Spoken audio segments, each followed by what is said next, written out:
6월 첫째 주일 성령 강림 주일 예배 사도신경으로 시작하겠습니다.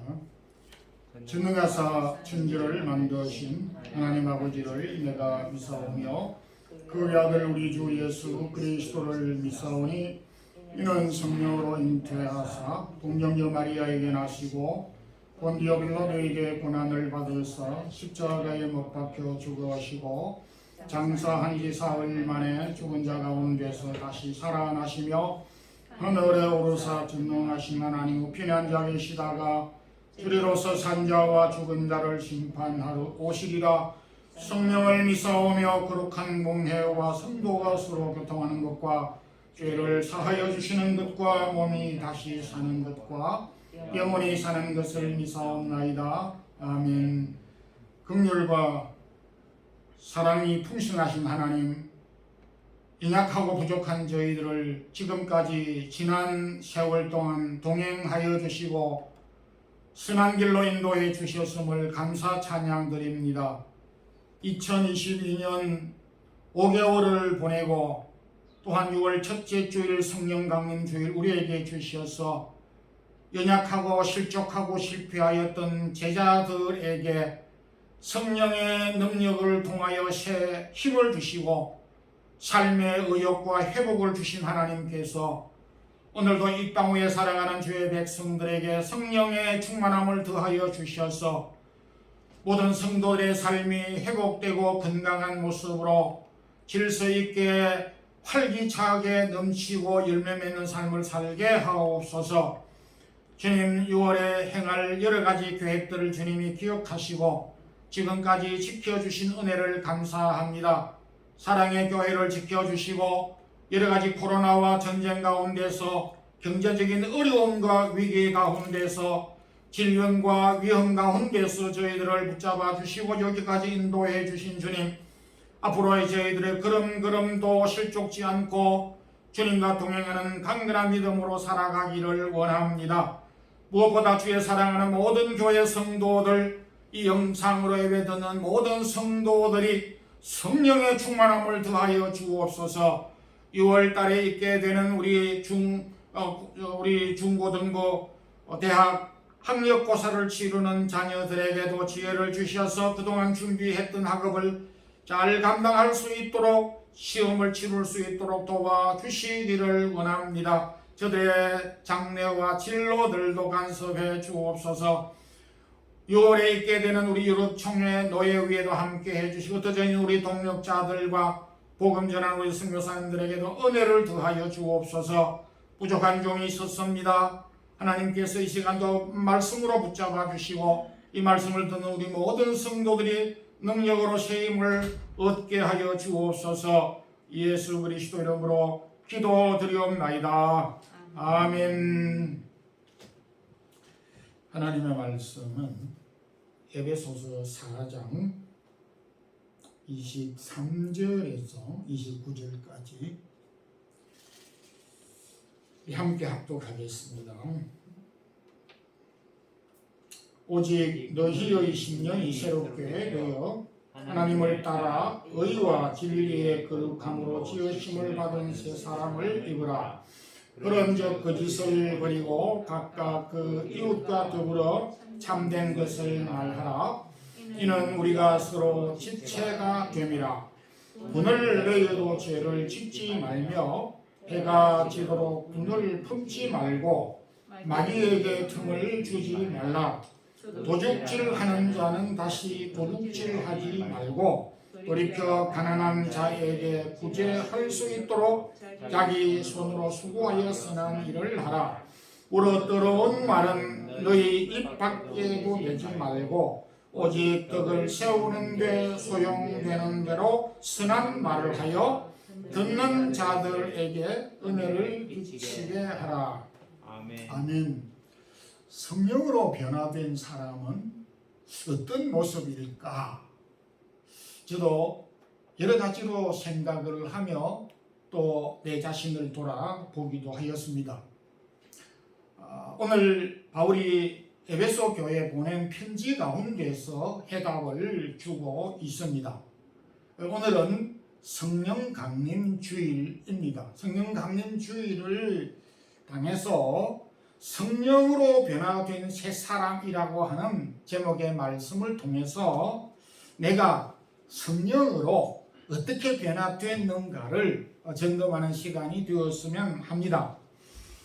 바울이 에베소 교회에 보낸 편지 가운데 성령으로 변화된 새 사람의 모습은 말이 변화된 자이다 라고 말씀을 합니다.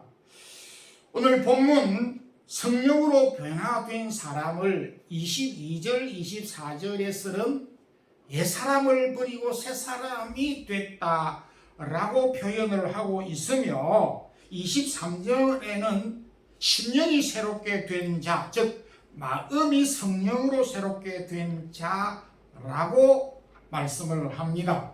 그런데 성령으로 마음이 새롭게 된 자의 첫 번째 모습은 거짓을 버리고 참된 말을 하는 자라고 하였습니다. 25절에서 그런즉 거짓을 버리고 각각 그 이웃과 더불어 참된 것을 말하라.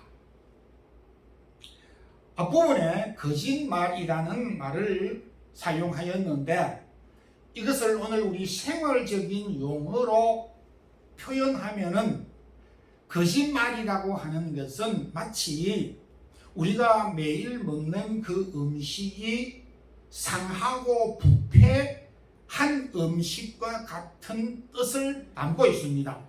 그러니까 내가 타인에게 거짓말을 했을 때에 나는 타인에게 부패된 상한 음식을 먹이는 것과 같은 일을 하고 있다라는 뜻이 되는 것입니다. 엄청난 일이 아닐 수가 없습니다. 우리가 어떤 사람, 매운 사람이라도 사람이 먹을 수 없는 상하고 부패한 음식을 먹으라고 주는 일은 없습니다. 하물며 사랑하는 자녀들에게, 가족과 이웃들에게 부패한 음식을 맛있다고 주는 사람이 누가 있겠습니까? 그럼에도 우리는 이 일을 일상에서 반복하고 있다는 것을 잘 모르고 있다는 것입니다. 거짓말의 출발은 사탄에서 출발된 것으로 이미 사탄이 하와에게 하나님이 먹지 말라라고 했던 선악과를 괜찮다, 죽지 않는다, 먹으면 눈이 밝아진다라고 거짓을 하게 된 것입니다. 그래서 거짓말의 출발은 성령의 사람에게서 출발된 것이 아니라 거짓과 사탄에서 출발됐다라는 것을 말하고 있습니다. 대신에 참된 말을 하며 29절에는 더러운 말은 너희 입 밖에도 내지 말고 선한 일을, 선한 말을 하라 라고 하였습니다. 여기 더러운 말이라고 하는 말은 운동 경기에서 선수들이 규칙을 범하는 파울을 뜻하는 것입니다. 그러니까 더러운 말이라고 하는 것은 규칙을 어기는 내용을 뜻하는 것입니다. 우리의 삶 가운데에 이 파울에 해당하는 말, 규칙을 넘는, 범하는 말들이 너무나 많이 있음을 발견하게 됩니다. 부모들이 자녀에게 무심코 너희는 나이값도 왜 하지 못하느냐, 이렇게 우리가 무심코 하는 이야기가 있습니다. 그리고 직장 생활에서 우리가 참 많이 들을 수 있는 상사가 부하 직원에게 창피스러운 말이 아니라 상처를 주는 말들을 하기도 듣기도 하는 경우가 많습니다. 그런데 에베소 6장 9절에는 상전들아 공갈을 거치라, 너 위에 하나님이 계신 줄 알라, 이렇게 경고를 하고 있습니다.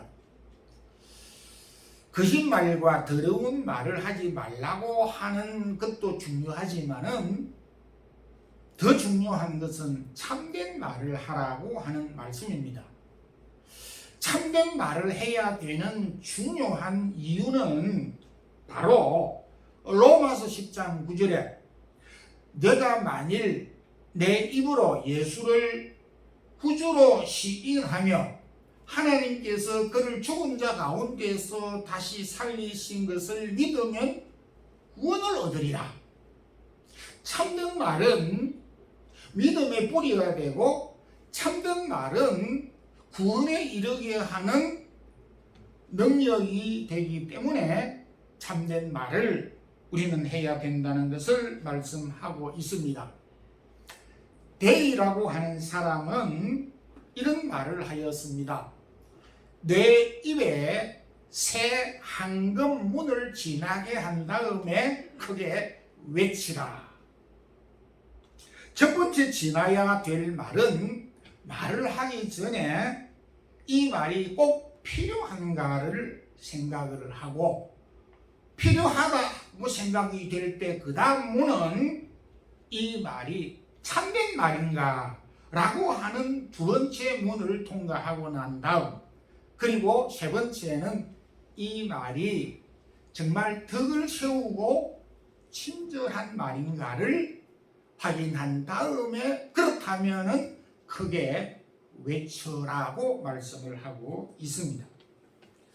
성령이 우리 마음에 계시면은 성령이 우리에게 임하면은 그리스도인들은 참된 말을 거짓과 더러운 말을 배격하는 대신에 참된 말을 하게 된다라고 말하고 있습니다. 잠언 25장 1절에 경우에 합당한 말은 아로색인 은쟁반의 금사관이라. 제가 은쟁반에 담겨져 있는 금사과와 같은 아름다운 새 말을 제가 한번 뽑아봤습니다. 그것이 뭐냐 하니까 대인관계 속에서 미안해요 라고 하는 말은 참으로 아름다운 말이고 이웃과의 관계에서 유익과 덕을 세우는 말이라고 생각이 됩니다. 그리고 감사합니다, 감사해요라고 하는 말입니다. 그리고 사랑해요라고 하는 이 말, 미안해요, 감사해요, 사랑해요라고 하는 이 말은 은쟁반에 담겨져 있는 금사과와 같은 말이라 여겨졌습니다. 거짓을 버리고 참된 말을 하는 성령으로 변화된 사람의 언어 말을 행하는 우리 성도들이 되기를 소망합니다. 두 번째, 바울은 에베소 교회에 보낸 편지 가운데서 성령으로 변화된 새 사람의 모습은 감정이 변화된 사람이라고 말씀을 하고 있습니다.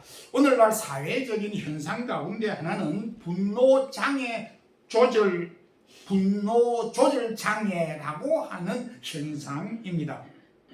그래서 이 감정을 조정하지 못해서 방화를 하고 폭행을 하고 살인을 하게 되는 일들이 공공연하게 자행되고 있음을 봅니다. 미국에서는 특별히 분노가 조절되지 못해서 총기 사건이 늘상 일어나는 소식을 듣고 있고 우리 한국 같은 경우에는 방화, 분쟁, 살인, 강도, 강간 이런 모습으로 이어지는 것을 보게 됩니다. 바울은 본문에서 우리가 감정을, 분노를 조절하는 방법을 말씀을 해주고 있는 26절에서 분을 내어도 죄를 짓지 말고 해가 지도록 분을 품지 말라 라고 말씀을 하셨는데 이는 우리가 연약하기 때문에 분을 내지 않을 수는 없다라고 하는 부분을 어느 정도 인정하고 있는 말씀입니다. 우리가 분은 낼 수가 있습니다. 그런데 분을 낼 수는 혹 있어도 그 분을 가슴에 품고 그 분을 빠르게 하루가 지나기 전에 삭혀야 한다. 분을 품지 말고 풀어야 한다라고 말씀을 하고 있습니다. 만약 우리가 마음에 분을 품고 있을 때 어떤 일이 벌어지게 되느냐? 창세기 4장 5절에 가인이 심히 분하여 안색이 변하니 라고 하였고, 창세기 4장 8절에는 그 후에 그들이 들에 있을 때 가인이 그 아우 아벨을 쳐 죽입니다. 이 가인이 동생을 미워하고 동생에 대하여 분노한 것은 그렇다 치더라도 그 분을 품고 있으니까, 마치 병아리가 이 달걀을 품고 있으면 병아리 생명체가 다시 살아나게 되듯이 분이 계속해서 생명체로 활동하고 역사하는 것을 의미하는 것입니다. 에서가 야곱에 대하여 분을 품은 결과 창세기 27장 41절에 내가 내 아우 야곱을 죽이리라. 같은 형제지만은 분을 품고 있을 때에 이런 극단적인 감정에까지 도달하게 된다는 것을 말씀하고 있습니다. 하버드 대학 보건대학 연구팀이 임상 실험을 통하여서 사람이 분노를 폭발하고 품고 있으면은 2시간 안에 심장마비 내지 부정맥 내 졸정의 현상이 일어날 수 있는 것이 정상인에 비해서 4배 혹 5배에 높다라고 보고한 바가 있습니다. 더 화이트 펜티코스타라고 하는 의사는 사람이 분노할 때 암세포가 형성된다라고 어마어마한 임상 결과를 보고한 바 있습니다. 저도 한국 사람입니다만은 우리 한국 사람들은 감정을 잘 조절하지 못하는 그런 아마 체형이 아닌가, 이렇게도 생각을 할 수가 있습니다. 그래서 그런지 OECD 회원국 중에 암 발병률이 가장 높은 나라가, 가장 경제 수준이 높은 OECD 국가 중에 암 발병률이 가장 높은 것으로 나타났습니다. 이 보고서는 한국 사람들이 암 발병이 높은 것은 어떤 생리적인 일 때문이 아니라 감정, 분노를 조절하지 못한 것에서 온 것이다라고 그렇게 판단을 하고 있다는 데 문제가 있는 것입니다. 우리가 살아가게 되면서 참 감정을 폭발할 때가 있습니다. 지난날 10년 전에 20년 전에 오랜 전에 품었던 이 감정을 아직도 풀지 못하고 내 가슴에 품고 있다면 이거는 내가 계속 암세포를 증가시키고 있는 것과 마찬가지다라고 생각해 볼 수가 있습니다. 심장마비를, 뇌졸전을 증가할 수 있는 상황을 내가 스스로 만들고 있다라고 말하기도 할 수가 있습니다. 그래서 30절에는 분을 품는 것과 악독은 성령을 근심하게 하는 일이므로 버리라. 성령을 근심하게 하는 것이기 때문에 분을 품는 것, 이걸 버리라고 말씀하였습니다. 분을 품는 것은 분명히 하나님의 영 성령을 거스리는 것입니다. 성령으로 새 사람이 되어 분노, 미움과 분노를 우리가 반드시 극복해야 할 것입니다. 세 번째, 바울은 에베소 교회에 보낸 편지 가운데 성령으로 변화된 새 사람은 노동과 직업관이 변화된다라고 말씀을 하고 있습니다. 성경은 우리에게 노동을 명하고 있습니다. 출애굽기 20장 9절 말씀에도 엿새 동안은 힘써 내 모든 일을 할 것이나, 참 우리가 6일 동안은 힘써 땀 흘려서 수고할 것을 그렇게 명하고 있습니다.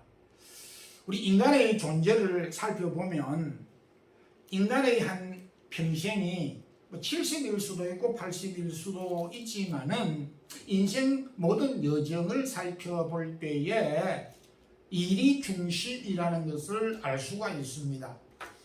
어린 시절을 제외하고 노동력이 없는 노년기를 제외한 활동할 수 있는 기간에 대부분의 모든 사람은 일을 하고 있다라는 것입니다. 그리고 우리가 잠자는 것을 제외하고 나머지 시간은 다 일에 종사를 하는 것입니다. 그 의외의 일의 전후 시간은 일을 하기 전 준비와 일을 하고 난 다음에 그 다음 일을 위하여서 준비하고 쉬고 수고하고 계획하는 시간을 마련하는 것이라고 보면 되는 것입니다. 그런 가운데서 오늘 28절에 도적질을 하지 말라 이렇게 말씀을 하고 있습니다. 여기 도적질이라고 하는 것은 타인에게 손해를 끼치는 일을 언급한 말이지만은 이 말의 적극적인 표현은 열심히 일하고 선한 일을 하라고 하는 강조형이라고 볼 수가 있습니다. 그러니까 옛 사람의 모습을 벗어버리고 성령으로 새로운 사람이 된 모습은 땀 흘려 수고하는 이 일에 대하여서 긍정적이고 적극적일 수밖에 없다라는 말씀인 것입니다. 노동에 대한 일에 대한 가치관이 긍정적이고 적극적이고 그리고 그 부분에 대하여 소중하게 생각하는 마음을 갖게 한다라는 것입니다. 누가? 성령으로 변화된 사람의 태도는 일에 대하여서 긍정적인 우리 유교 사상에 있어서 산업공상 직업의 귀천을 많이 따지고 이 일은 내가 해서는 안 되는 일이고 이 일은 나하고 상관없는 것이다 라고 일을 가리는 것이 아니라 일에 대한 소중함, 일에 대한 가치관, 일이 하나님께서 주신 소명이라고 하는 가치관을 깨닫게 되고 붙잡고 그 일에 대하여 열심을 갖게 된다라는 것입니다.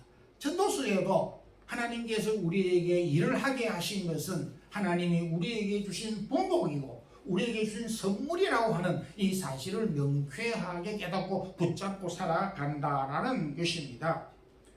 누가복음 19장 삭개오는 주님을 만나기 전에는 부당한 방법으로 일을 하였습니다. 그러나 주님을 만나고 난 다음에 노동관이 그의 직업관이 바뀌었습니다. 누가복음 19장 8절에 주께서 내 소유의 절반을 주여 내가 내 소유의 절반을 가난한 자들에게 나누어 주겠으며 내가 만약에 남의 것을 훔치거나 도둑질한 것이 있으면 사죄를 갖겠나이다. 이렇게 자신이 그동안 직업관에 대하여 잘못된 것을 바르게 고치게 되었던 것을 보게 됩니다. 영국을 복음화한 데 크게 공헌을 한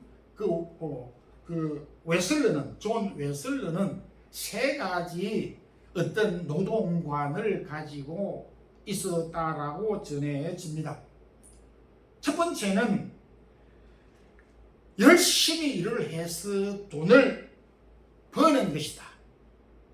열심히 누구보다 더 많이 일을 해서 돈을 버는 것이다. 중국 사람의 태도가 아닌 것입니다.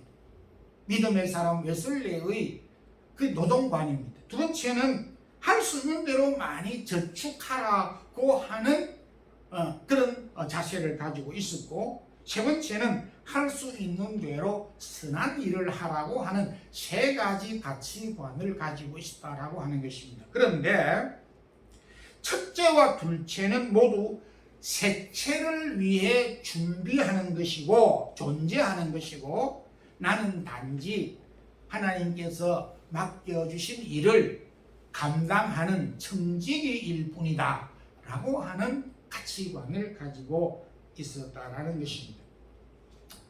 야곱이 변하여서 이스라엘이 되고, 사울이 변하여서 바울이 되고, 시몬이 변하여 베드로가 되고, 사마리아 여인이 변하게 된 것은 성령의 능력으로 변화된 것입니다. 우리에게 아주 감동을 주는 이야기입니다. 성령은 그들만이 아니라 오늘 저와 여러분에게 많은 변화를 주지만은, 바울은 에베소 교회에 보낸 편지 가운데서 성령으로 새 사람이 될 때에 옛사람을 버리고 새사람으로 성령으로 새로운 사람이 되어졌을 때 무엇보다 우리의 언어, 우리의 말이 변하고 우리의 감정, 우리의 분노가 조절되고, 그리고 하나님이 우리에게 주신 이 직업관이 분명하게 바뀌게 된다라고 하였습니다. 고린도후서 5장 17절에 그런즉 누구든지 그리스도 안에 있으면 새로운 피조물이라, 이전 것은 지나갔으니 보라 새 것이 되었노라 라고 말씀을 하였습니다. 성령은 우리의 지난 옛 과거를 다 벗어버리게 할 수 있고 새롭게 변화할 수 있는 능력이 있다라고 하였습니다. 오늘도 우리가 성령 강림 주일을 맞이하여서 성령이 우리의 삶 속에 우리의 모든 생각과 마음을 지배함으로 우리의 옛사람이 벗겨지고 옛사람의 말, 옛사람의 행동, 옛사람의 가치관이 바뀌어서 성령으로 변화된 새사람으로 살 수가 있게 되는 것입니다. 성령으로 새롭게 변화된 새사람의 모습으로 사는 우리 모든 성도들이 되기를 주님의 이름으로 축원합니다. 기도드리겠습니다. 하나님 아버지 감사합니다. 성령 강림 주일을 맞이하여서 바울이 에베소 교회에 보낸 편지 가운데서 옛사람을 벗어버리고 성령으로 새롭게 된 사람의 모습을 우리에게 보여주셨듯이 성령으로 변화된 저희들의 말과 언어와 감정과 우리의 노동의 가치관이 변하여지는 새 사람으로 살아가는 우리 모든 성도들이 되게 하옵소서. 주 예수 그리스도의 크신 은혜와 하나님 우리 아버지의 무한하신 사랑과 성령의 교통하심이 성령으로 새 사람의 모습으로 살아가기를 힘쓰는 우리 모든 성도들에게 이제부터 영원토록 함께 있을지어다. 아멘.